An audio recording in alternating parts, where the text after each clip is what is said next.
Hello dear viewer and welcome to this Bastion on iPad review. Yes, this is a game that is an action RPG made by Supergiant Games. It is wonderful in my own opinion. I am not being paid by anybody to give my opinion on it. This is just my own opinion. I just get ad revenue from YouTube. So that's all the disclaimer for now. Now let's continue the game, shall we? Kid does it again.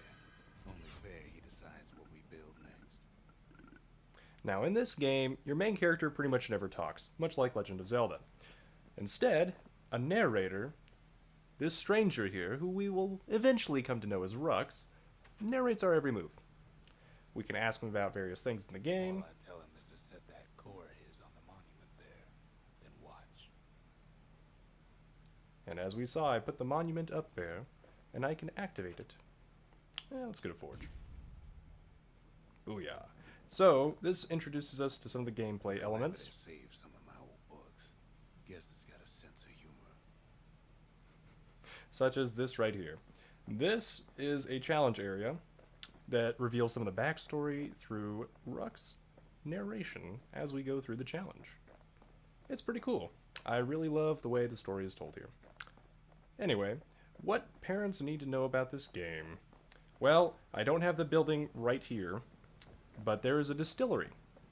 So, yes, alcoholic spirits are a part of this game. It's not explicitly stated as alcohol, and they are used basically as equipable upgrades to your character. Depending on your level, you can add one of those drinks or spirits to your stash that you can use as upgrades for your character. I never really see the kid drink, and you can check out videos of the game in order to figure that out and see it. And other than that, some other things you might want to know about is that the game does have fantasy violence. It's not graphic. You face off against monsters and other people who basically want to destroy this place called the Bastion. Because stuff and reasons that I don't want to spoil. It's a great story. I absolutely enjoy this game. It is one of my favorite of all time. So, to continue. Other issues with this game. There are idols in this game used to basically increase the difficulty and increase your rewards for fragments. Fragments are how you pay for upgrades and get various things in the game.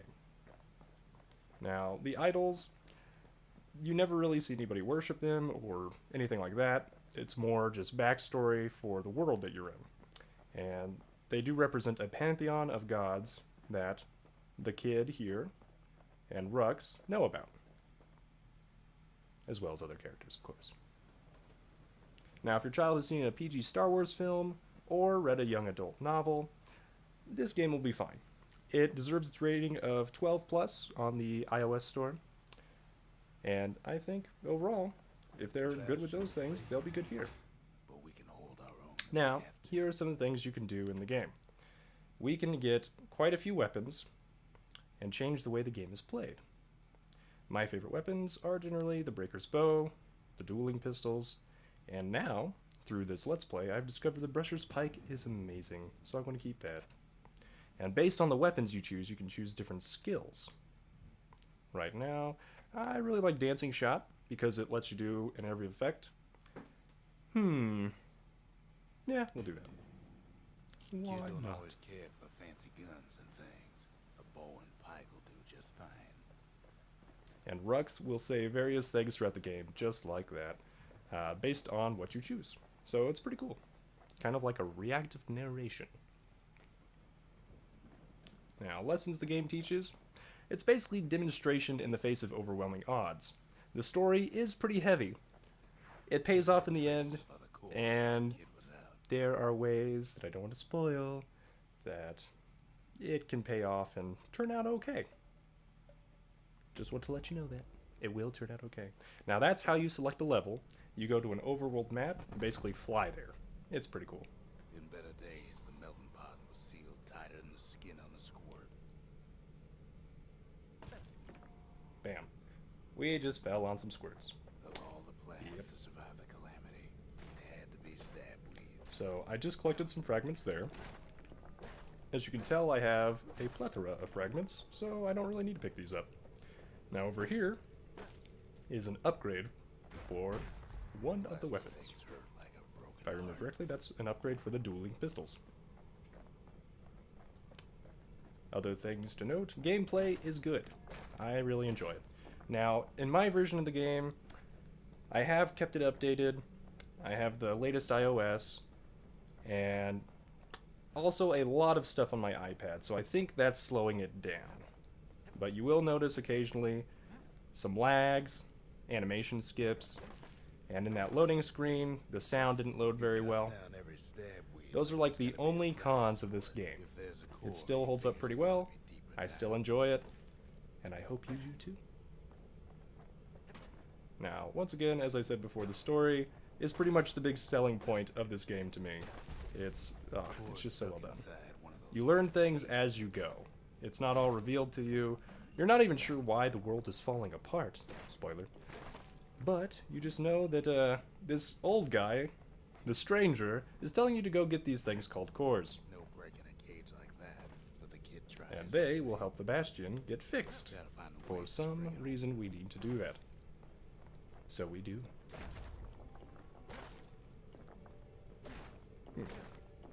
Well, we can click this switch or get more fragments. Let's do some of both. It throws Alright. a switch. Now what could possibly go wrong? Now, I do have another video on the controller. Bit. The As it Nimbus turns wireless out, controller by SteelSeries does work with this game. cage starts lifting from the It works core very well ever for so combat. slow. It doesn't work in the menus, All kid can do so that's one thing to note. is wait. Yep. Shipments start falling in. Yep. Yes, and I am very powerful at this point of the game. I have reached level 10, so most enemies are not an issue unless I turn on all the idols, Some spring to the kid's defense. or most of the idols. I still think Cage. 3 to 5 is reasonable. After that, it's very punishing. Which is pretty cool about the game. You can control its difficulty very closely. You can make enemies resist damage, or things will fly right through them. They'll reflect it back at you. They can have more health. They can attack faster. So on and so forth. Uh-oh, let's take out that guy. Scumbags Oop. don't take kindly to interlopers. And as you can tell, Rux is continuing to narrate about things. Which is how we learn. I didn't use my skill yet. Well, if more bad guys appear, which they should, I'll show it off. Okay, dancing shot. Bouncing around. And now I only have 4 of those left, so there's a limited number, but you can refill that with some yellow pots that lie around. And blue pots will restore your health. And this is another skill. Like trip mine. Okay, so that blue pot was full with health. Yellow pot will give me some more skill shots. Normally you have 3 skills, but I've upgraded so that I have 5. Ain't all bad. As a kid finds some spices from the motherland, tax free. One thing's for sure, that cage is awful Alrighty. heavy. So as you can tell, the sound's pretty good overall. It's still a little bit laggy at parts, loading screens especially, but overall, it gets the job done. And let's face it, you can't go wrong with Logan Cunningham as the narrator, Troublesome scene to be as Rux. The controllers seem to have some issues, and I think I've already covered that, but just in case I didn't, you know. It would work very well in combat. When I tried to record with it, it lagged a little bit. Otherwise, it seemed to work just fine. The auto-targeting seemed to glitch when I recorded as well. Other than that, it worked perfectly well off-screen. finally, the cores within reach. Now, the price of Bastion is probably another thing you want to know.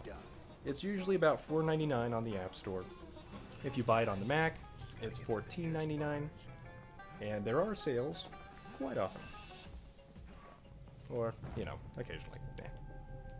I bought this a while ago, so it's hard to research some of the sales sometimes. Now, other notes are you really don't need much brightness for this game. Usually it's bright enough to see pretty much everything.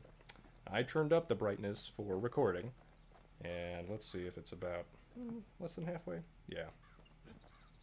So I wouldn't even need this if I was just using my eyeballs, but I want you to be able to see it, dear viewer. So that is why the brightness is up. Other notes that you may want to take into consideration are that using the controller will of course drain the iPad's battery faster. The game doesn't seem to drain the battery too quickly at all because you don't need as much brightness. It also takes up about 1.27 gigabytes of memory on your iPad. And other than that, would I recommend this game? Absolutely. It is starting to show its age, yet it's still one of the best examples of good storytelling through gameplay that I have ever seen. It's still one of my favorite games, as I mentioned towards the beginning of this video. Now, if you have any other questions, feel free to comment or email me. You can also check out my website. I'll try to have an article up about this review in the future at lunarnebula.com. In the meantime, let's get another building. Let's get the distillery. So here you can see all the spirits. You know, talks about them. They're pretty fun. Apparently Where Whiskey revived patients in triage centers. Go figure. So if you like this video, please leave a like, dear viewer. If you want to see more, feel free to subscribe. Thank you for watching, and have a good day.